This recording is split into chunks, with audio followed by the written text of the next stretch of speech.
I've been somewhat interested in a couple of cases that I've read about having to do with intergenerational, intergenerational incest that was going on for at least 4 to 5 generations. There are two cases.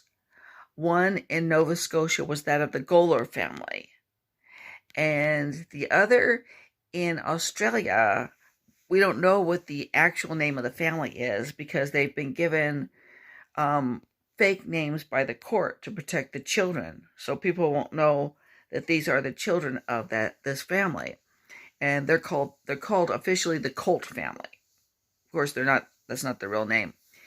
And in both cases, an overwhelming factor in these generations of incest is that they were impoverished and they were isolated. They lived in rural areas and they had very, very little money. And so the families just kind of turned in on themselves, quite literally. And, they just didn't have much contact with other people outside the family. So the family just, regenerated within itself. And, for example, in the Goler family, they dropped out of school in elementary school. The people there were barely literate, or not even functionally literate.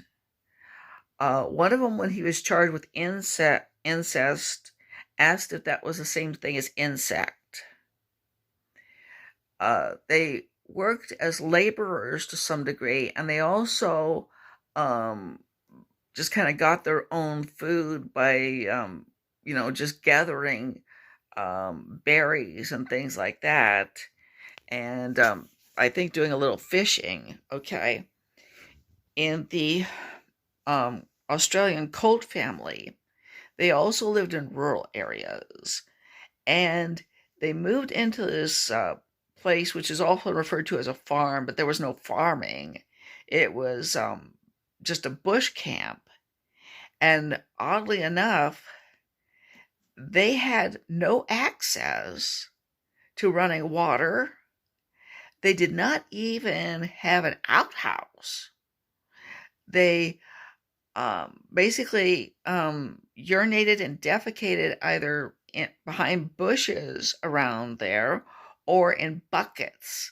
They actually had buckets in their tents where they would do their business, which of course gave the whole thing a very repulsive smell, at least to an outsider. Now, people living in that sort of situation would kind of get used to the smell, just like they would get used to being unclean. They're not showering, they're not bathing, they have no hygiene. Um, they have no hygiene. And anyway, they have no hygiene products.